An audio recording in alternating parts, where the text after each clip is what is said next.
What is good, y'all? Welcome to what is going to be a Streamlabs tutorial on basically how to work Streamlabs. I get a whole bunch of questions, people asking me, like, how do you work Streamlabs? How do you do what you do? I'm just really confused. And I like Streamlabs because it's really really streamlined, and it's really nice instead of for me, in my personal opinion, than OBS, because OBS is a little more confusing to me, and I like Streamlabs. It's pretty simple. But let's go ahead and get into it.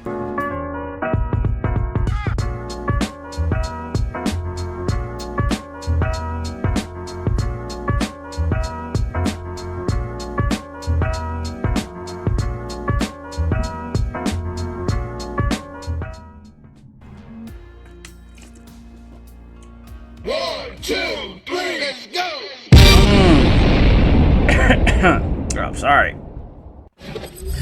What it is, what it do, YouTube? It's your boy Rob Skate 303, and we are back in the building with a Streamlabs tutorial 101. Yes, let's get into it. Okay, so what we're gonna do is we're gonna start off completely fresh here. Completely fresh. What you see here is the overlay that I use on my Twitch. So we're going to go and just start from scratch so we can try to make everything make sense as it is. So the first thing that I want to do is I want to go over to the section over here in the left corner that's going to say themes. When you're an actual Prime member, you're going to have more options that you can pick. But right now, most people that just downloaded Streamlabs, you probably don't have money. You probably don't want to invest in Prime. I suggest that you do, but it will make more sense over time once we explain it. So first things first, let's go to themes. We're going to go ahead and go to themes. The first thing that you want to do is you want to go ahead and type in free, because most of the themes that you're going to see are for Prime members. They have better themes and better overlays for Prime, but right now we just want to get our feet wet. So the first thing we want to do, go ahead and type in free. We're going to go type in free. Now, once you go to search, it's going to bring up all of a whole bunch of free themes.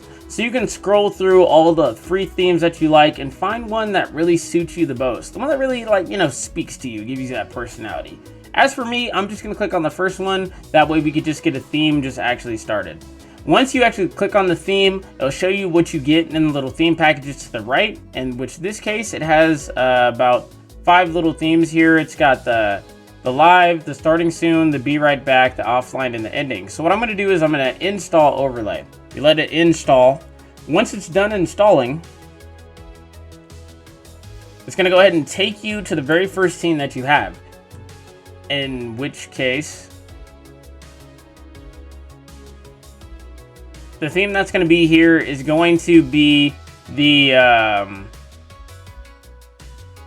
starting soon theme. Sorry, I just had to remember to mute my Streamlabs. Hopefully that doesn't actually cause like an echo. If it does, sorry, that was terrible. I should have thought about that before, but I don't think it should.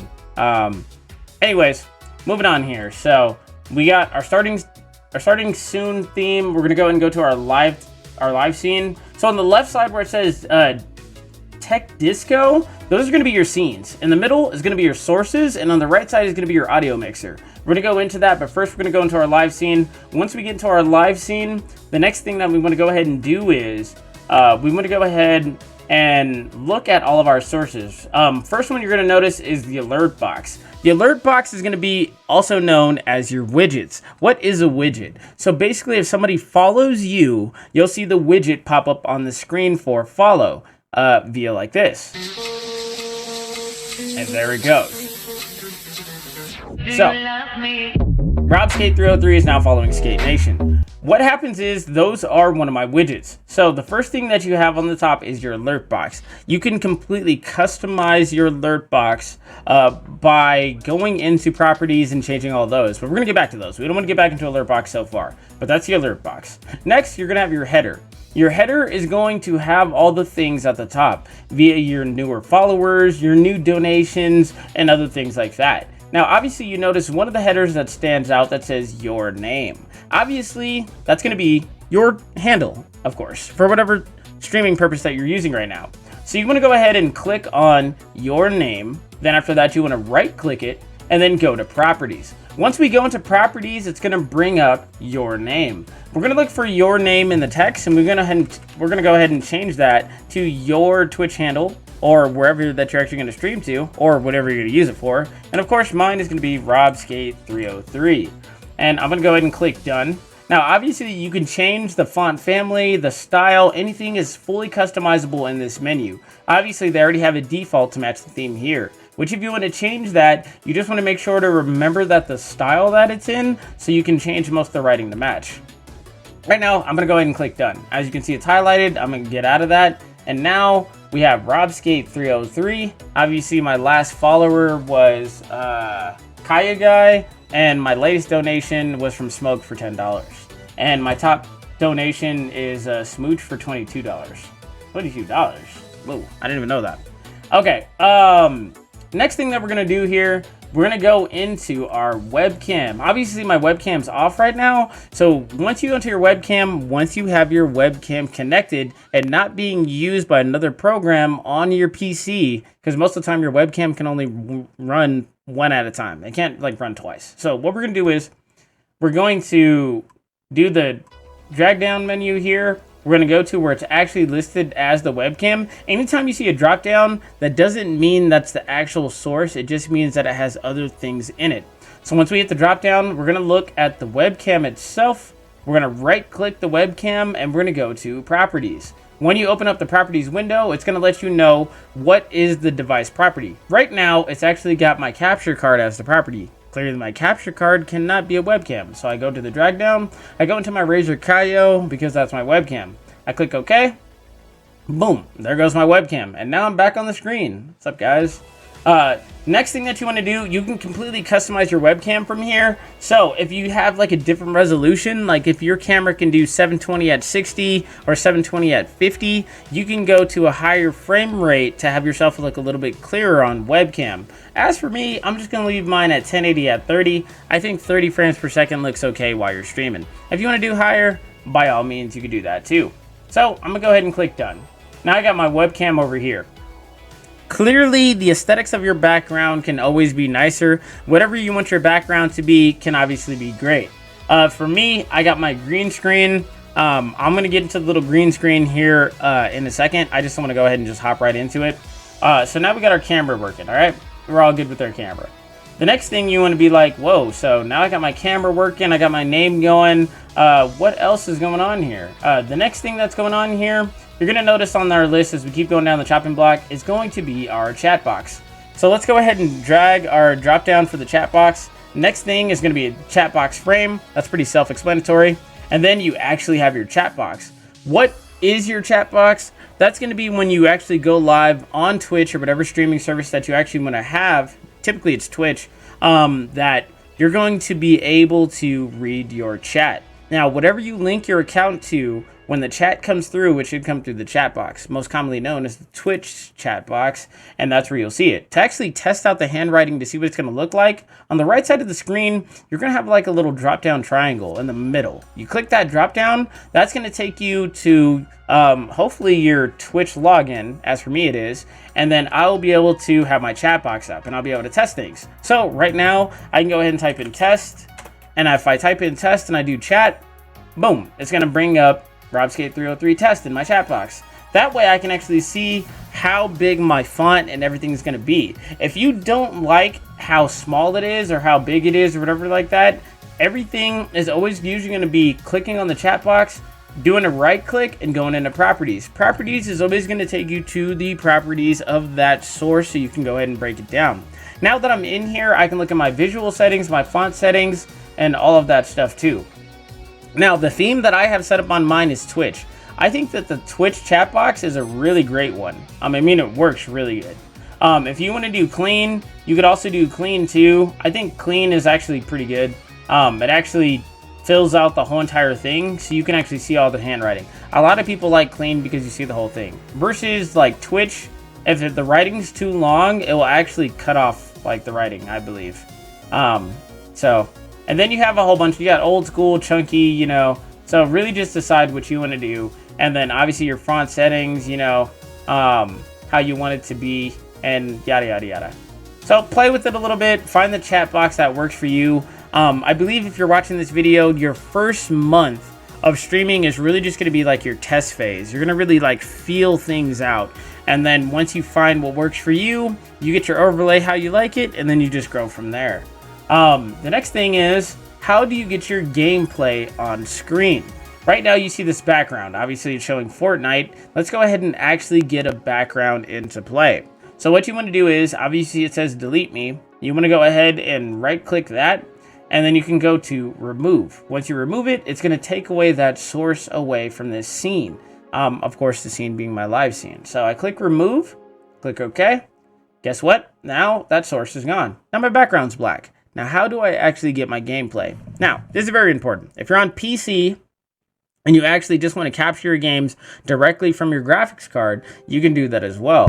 So what we're going to do is, as I'm like smacking my microphone, we're going to click the plus button. That's how you're going to bring up new sources that you actually want to get. And right now, the new source that we actually want to do is going to be game capture. So game capture is going to capture most of the modern video games via Steam and other things like Blizzard and what have you, which should just be able to notice, hey, I'm starting a video game, can you go ahead and capture that? So we go ahead and go to add source. You can call it game capture or anything else. Right here, you can just name what you want the source to be. For instance, we're just going to leave it as game capture. Now, game capture is done. Now, it brings us into another thing where it's going to ask you what mode do you want it to be in.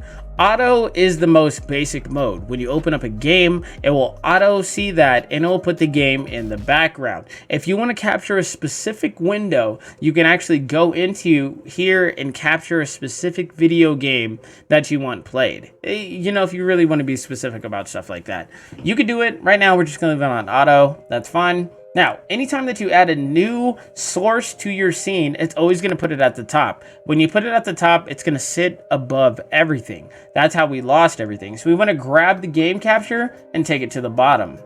Once we take it to the bottom, there we go. All right, now it's at the bottom. Now our game capture is actually in the background. So now when I play a video game, it will be below everything. So when you do your overlays in your sources, make sure that you have them stacked properly. Like for instance, if I put my alert box below my header and a follower would pop up and it's behind like RobSkate303, it probably wouldn't look that good. You always want to make sure that your overlays in the proper order, so when they actually appear, that will actually make sense. So that's one thing to always keep in track. So that's our game capture. So anytime I start a video game, it'll pop up in the background. For instance, like if I started Among Us or something like that, it would just pop up in the background and that's all good to go. But we don't have to worry about that. And anytime that you want to, like let's say if you're an Xbox user or you're a PlayStation user, Nintendo Switch, Quest, whatever, and you actually have external capture card and you actually want to put it on there, the next thing that you want to do if you have a capture card, you want to go ahead and go to plus. You actually want to go to video capture device.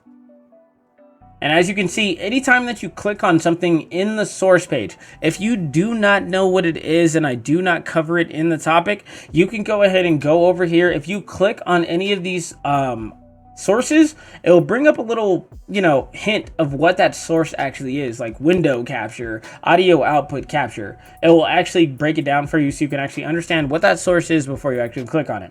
But right now, we want to do our capture card. So we're going to click on video capture device, which handles built-in webcams, Logitech webcams, and also capture cards, including Elgato, Blackmagic, and Evermedia, or AvMedia. I don't even know what that one is. In my case, it's going to be my Razer capture card. So you're going to have your previous sources that you had. If you want to double up on your sources to make it faster, you can do that. The only source that we have open right now is our webcam. So we want to go to add a new source instead. Let me go ahead and click that. Now, instead of calling it video capture device, because that's going to be really generic, what I want to do is call it my capture card, which in case is going to be my Razer capture card. Then I'm going to go ahead and add source. Now it's going to bring you to a generic window where it's going to ask you, what do you want the property to actually be? In which case, it's actually going to be my Razer Ripsaw HD HDMI. That's going to be my capture card. So I'm going to click that, and I'm going to go ahead and click done. Once I click done, It's going to put it at the top like usual, and it's going to change the name. I want to drag that down here right next to my game capture. Now, when you actually want to have it being played, just make sure that your capture card is on, working properly. As you can see, when you actually start it and plug it in as a USB, once you start your console and then you have it working, it should be in the background. If it isn't in the background, go ahead and right click it and go to properties. As you can see, this window at the top is black. If I actually had my capture card on, it would actually show my Xbox Series S gameplay in the background. That's how you know it's working. If it isn't working for whatever reason, once you have everything on, go to click deactivate. It will stop the capture card for a second, click reactivate, and hopefully that will reset it. Kind of like a hard reset. And that's basically how you get your capture card working. Once you get your capture card on, go ahead and you see how every time that I add a source, it does get an audio mixer as well. So you want to keep that relevant too. Like for instance, my chat box, if I actually add sounds, and my webcam, if I actually talked through my webcam, my alert box for how loud my widgets are going to be, my desktop audio, and also my mic/auxiliary audio as well. And of course, my Razer capture card or your Elgato capture card if you actually do use your game audio from the capture card. Which me, I don't. I have a different way that I actually use my game audio to work in my favor. And that's the way you can set how loud you want your sounds to be. So that way, if you are using your microphone, right now I'm using a boom microphone. I want my boom mic to have more audio than everything else because you want people to know who is streaming and what you're saying. You don't want your voice to be overtaken by, like, let's say game audio or something like that and just blends in and they can't hear you very well. So how do you make sure that your game audio is right and your mic as well? If you go to your mic auxiliary, there's going to be a wheel over here. And obviously you're going to go to properties yet again, like everything else. And it's going to be set to default. Once you do your drag down menu, go ahead and click on which microphone that you're actually using. If you have a headset microphone, a boom microphone, or if you actually want to use your webcam microphone as well. Once you do that off the default, you should be able to see every time that you talk, you should see how your audio moves. And my suggestion, having it all the way turned up in the red might be a little bit too loud. Usually in the yellow for people that are viewing you isn't really too bad. Once it's in the red, it might be almost like, it's kind of like ear rape. Next, your desktop audio, you always want to have it default to whatever is actually going to be your input to the sound. So like, let's say if I actually have my game audio for my video game actually playing for PC users, just make sure if you're using your game headset that your desktop audio should be default to your game headset. That way your audio comes through just fine. And then your mic, when you're actually talking about your Let's Plays or your video games while you're doing it, should be your mic audio. So that way you can get your audio levels just right. Which in my case, I actually blend both of mine through voice mod. But that is a different story in all its entirety. Next, we're going to go ahead and just look at, we have our alert box, we have our header done, we have our webcam, and we have our chatbox frame, our capture card, and everything else. So at this point, you're actually really good to stream. So when you actually go into going live, like, dude, all right, what happens like when I'm going to go live? When you actually go live and you click the button, it's just going to go to whatever your default is, which typically right now I'm just going to assume that it's going to be Twitch. Once you do that, unless you're also going live on Facebook, which you could do that as well. If you do Facebook gaming, it's going to ask you for a simplistic title. It's going to ask you for the video game that you want and the stream tags. And if you have it linked to your Twitter account, it'll actually tweet when you actually go live. So go ahead, do your title, find the video game, confirm and go live. It's going to link it to whatever account that you have, and it's going to go live there. So what you see on your screen is what everybody's going to see when you actually go live. So that's basically how you go live. And when you actually want to switch scenes, like let's say if I want to switch to my starting soon, you have to physically click on it on your scenes. So let's say I'm starting soon, I'm going to go live, I'll throw some music in the background, you're all good to go. And obviously throwing music in the background is a big thing for a lot of people. If you have your desktop audio matching the headset that you're actually using, pretty simplistic, throw on your Spotify, whatever you're listening to in your headset, people will be able to listen to in your stream. And I would definitely recommend what I'm listening to right now is Harris Hiller Streambeats. Streambeats is an incredible platform for non-copyright music that is great by Harris Hiller. Definitely appreciate him having Streambeats. It's great. I use it all the time in my streams, and so I don't get any strikes or anything against my accounts, or even when I'm doing like YouTube. It's great. So I recommend Streambeats. Look it up. It's dope on Spotify.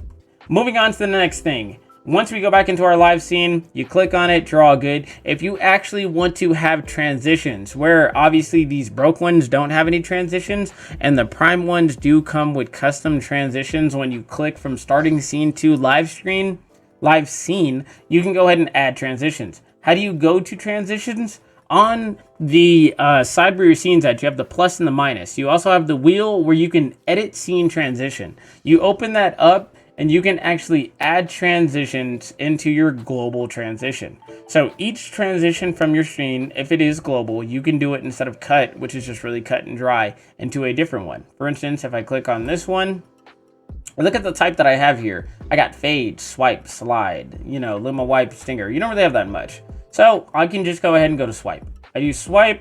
It's going to swipe left, duration, that long. Click it. Done. Now, next, when I actually go to my live scene, it's actually going to swipe. So now I'm going swipe to the left. Pretty cool, right?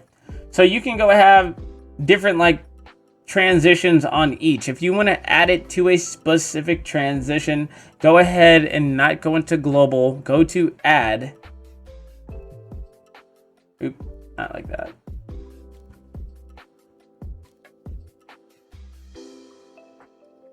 So this is going to be a new transition right here instead of that. And then, because this is just global transition. And then if I go over here, which is going to be the cut.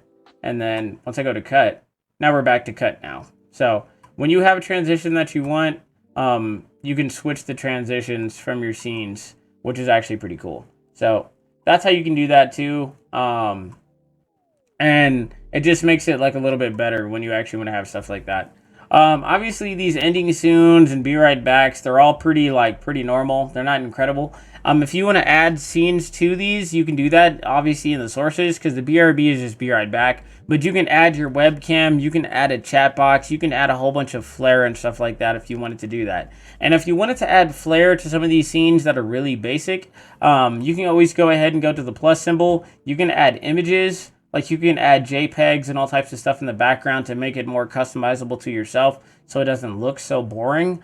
And that's also really cool stuff that you could do too. Most of the time, the other sources look pretty cool, so you don't really have to do any of that stuff. But if you want to add a whole bunch of flare, I'm not going to go over that, because that stuff, doing images and things like that's really not that hard when you just add it. You know what? I mean, I guess I'll do one. If I do this, if we go into add new source instead, if I literally browse through my image files,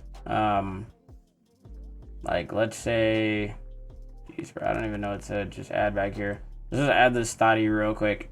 If I wanted to add this huge thought over here in my be right back so people go crazy just looking at it, you just throw that in there too. So now it's be right back, but now you have some huge anime chick going crazy on screen, you feel me? So you can just do little things like that to add flair. And the more flair that you have, the more it makes you look unique in itself. So obviously when you add more flair, your title, your handle, your Twitch stuff, you can add all that stuff in there when you're offline or you're ending soon, just to make things look a lot better. So you can take what is a free overlay, customize it, and actually make it your own if you don't actually want to go prime. If you do go prime, I believe it's what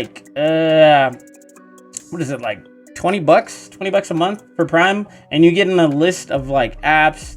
You get Cloudbot. Cloudbot is really great if you want to actually have a moderator that can easily be customizable like Cloudbot. You do have to go Streamlabs Prime, enrolled with that thing for $20. I think you get a free trial date too, that you get, I think, your first month free or something like that. I'm not sure. Also, if you don't have money for Streamlabs Prime, is what I'm trying to say, and you actually just want to go ahead and get something else, they do have Nightbot. They do have Geez, what's the other bot? Stream Elements bot. They have a couple other bots that you can actually go to their website, and they're free bots. They're mod bots. And you can actually customize these bots to do what a lot of people do. And I might go over that in another video too.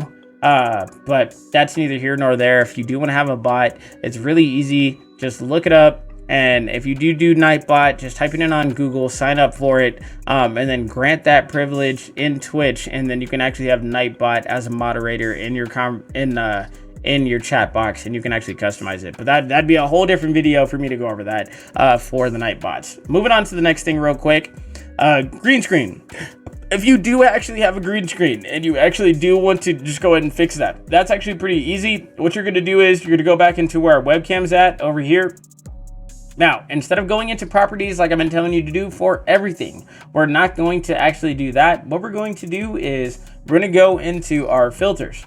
So right now I have no filters on my camera. This is just raw, you know what I'm saying? This is me. But if I want to add a filter, I'm going to go ahead and go into the plus symbol. Now, we're into our drag and drop. We have image mask blend. If I wanted to add a image to my camera that is specific to it, like if I wanted that anime chick or something like that on my camera, I can actually put that there, which is actually pretty cool. And if I wanted to crop my image, I can crop it here too. If I wanted to gain color correction, all these things you can break down in your camera for like specific filters to make it look a little bit different if you're not happy with your camera. Like let's say if you have a cheaper camera and you actually want to make it nicer, you can do all types of things to help like that on some of these things that you can play with. Via sharpen. Sharpen is one of those things that can make your image look sharper if you do have a worse camera. Right now, we're focused on the green screen. So let me stay focused. Let's go to chroma key. Chroma key is going to be the thing that's actually going to help your green screen. And what we want to do is when we're going to add this filter for the green screen, as you can see, the default color type right now is green. Right now, it looks okay. As you can see from the picture in the background, my green screen still kind of looks a little messed up. So the similarity to the green, when I drag it to the right, it's going to make it look black. So the blacker that it looks, it will actually match the image in the background. But you don't want to drag it so far to the right that you just become one with the blackness. Then you're just gone. I'm just, you know what I'm saying? I'm out, bro. I'm out.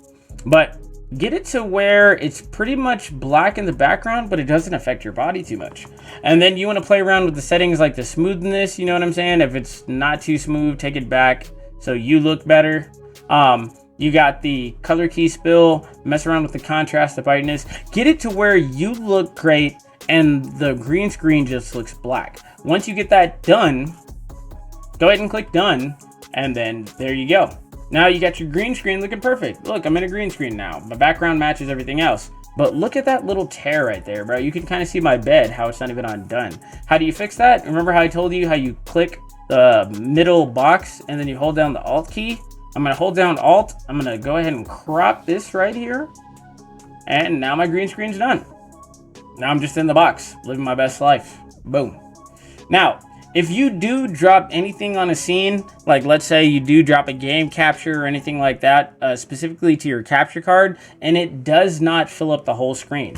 For instance, if I click on my capture card, which is not on the screen right now, but if it doesn't cover the whole screen, there's another big one. You want to go to transform. When you go into transform is basically for any object if you want to have a specific size on the specific crop.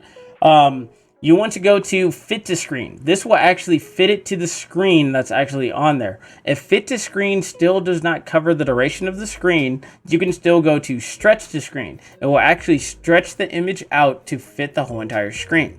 That way you can make sure that your capture card image fits in the whole entire screen background. And the same thing if your game capture from your PC ever has any issues where it doesn't fit on the whole screen. So remember, transform, and then you have stretch to screen and fit to screen. Another big thing too is for the little follower things. Sometimes if you wanted to add a new donation or a new follow or something like that and it's not proportioned to where you want it, what you want to do is go back into transform. You want to go into edit transform. Once you go into edit transform, you can individually click the position from up, down to left to right to get it to where it's perfectly going to sit in your overlay.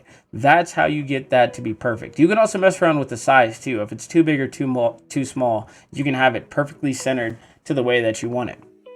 So that is basically how you can break down your basic overlay and make it to what you want. Also where you can go live. Another big thing too, Jesus, dude, I just ate some pizza and my stomach's all messed up. So I gotta like make this quick. I'm not gonna lie to you. I'm not feeling that good. We want to go to the settings tab all the way in the bottom left corner. This is a big thing for new streamers and on Streamlabs. When we go into our stream, stream, that's going to be your login for all your stuff. When we look into our output here, okay, so our output, this is going to be a big thing. While you're streaming, you have the encoder. If you do software x264 is basically going to be your CPU, which means your CPU is going to be driving your stream. If you have a decent quality CPU and you know that your CPU can handle all your stream stuff, go ahead and just use software x264. That's going to be your stock. If you find that you're having like frames dropped, that your stream's quite laggy, but you do have a pretty decent graphics card that's better than your CPU, you can go ahead and do your hardware NVIC or whatever. That's going to be your graphics card that's going to take over your stream and handle your stream. So I use the new. I feel like the new works better in my opinion, but play around with those. Make sure either if your CPU can't handle it, switch to your GPU. If you feel like you're overloading your GPU with the stream, go back to your CPU and hopefully that should be able to make it better. The next thing that you want to look into is going to be your encoder settings for your bit rate. This is also going to be another big one for your bit rate. This is going to be your upload speed. Okay, so what do you mean, Rob, by upload speed? Upload speed, that's also pretty simplistic too. What you want to do right now, you want to go to Google. Go to Google, type in how fast is my internet or internet test or something like that. Geez, now I just spaced what you actually call it. Oh, speed test, internet speed test, that's right. Oh, Jesus. Type in internet speed test, run the internet speed test, check and see how fast your upload speed is. If your upload speed is about like 5 megabytes or higher, I mean, that's pretty decent internet in my opinion. I think my average was like 11 megabytes on my my upload. You can go ahead and do your bit rate depending on the quality of your upload. Like, so for instance, once you get your speed test, write down those numbers. Now you know what your speeds are on your upload. The thing that we want to do, you want to look at what you're actually going to do under the video tab for your output resolution. This is a huge thing. I cannot stress this enough. Even though I am showing you how to do an overlay from scratch, getting your stream to look perfect, what is the point of your stream if nobody can actually watch it? I cannot stress this enough. I'm gonna put like exclamation marks on all types of stuff if this video is coming out how it should be, in my opinion. If you are streaming as a non-affiliate or non-partner on Twitch, they do not have transcoding. You will not have transcoding. What is transcoding? Transcoding is simply the way for people to change the resolution so it can match the output on their bit rate from their phone. What the f am I talking about? I'm talking about if somebody is on 5G, they cannot pull enough internet to be able to watch your stream if your upload is too high. For instance, if I have my output bit rate at like 5,000, which is 5 megabytes, right? Somebody on 5G most likely will not be able to watch the stream because they cannot pull enough internet from their phone to actually watch the stream in progress. Which means on YouTube and Facebook, when you watch somebody stream with transcoding, it will take a 1080p at 60 frame stream and drop it down to 480p at 60 just so it can match your actual internet from your phone. More people with transcoding, more people can watch. Happy streamer. Okay, so how do we do that to be able to match that with my video? Now, when you start off as a regular streamer on Twitch and you want to get more viewers and more people on the phone that can actually watch your stream, when you go ahead and do the highest resolution that you can, let's say the highest resolution that you can actually output is going to be 1080. That's basically all you can stream at. You can only stream at 1080 at 60. While you're an affiliate, you can do 1080 at 60. If you're not an affiliate, the highest that you can stream at is going to be 720. So you can honestly do 720 at 60 if you want. I'm gonna let you know right now, if you start off doing 720 at 60, a lot of people aren't going to be able to watch your stream. It is what it is without transcoding. If they're not at home or if they don't have Wi-Fi, they're not going to be able to watch it. If you do actually want to lower it to where people actually can watch it, I would recommend 480p at 60. Not gonna lie to you, if your base canvas, like me, is at 2K, so 1440, 480 at 60 is not that bad. 40 at 60, everybody is going to be able to watch your stream. Not only is streaming at 480 not that crazy on the bit rate, so your upload speed doesn't have to be crazy. At the same time, people on cell phones, flip phones, I mean a cardboard box, they'll be able to watch your stream.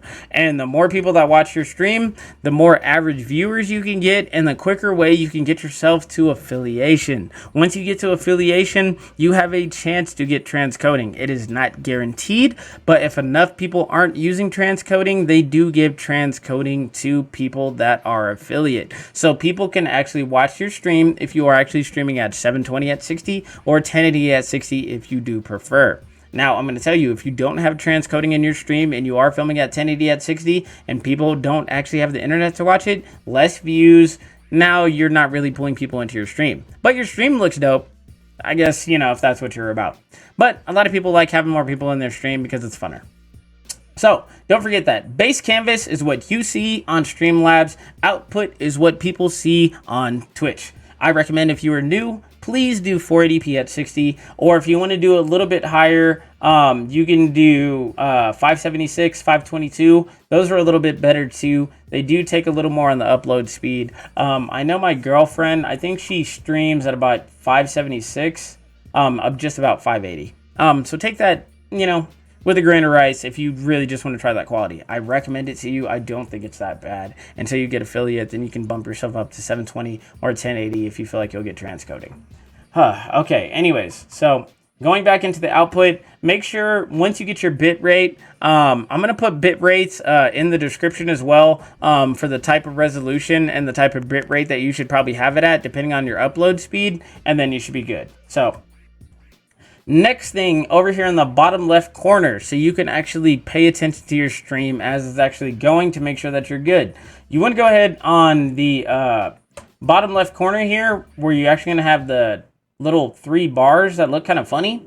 This right here is going to be the status on your stream. Right now, as you can see, it's showing me my CPU because I have it stock on the regular CPU. So it's showing my usage of my CPU if I want to highlight that.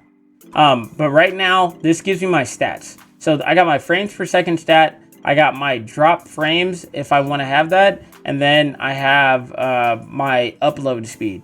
Honestly, you can have all 3 of these up, right? You can turn all these on just to make sure that your stream's good. Especially if you're just starting, I would definitely recommend it. Make sure that you have that up.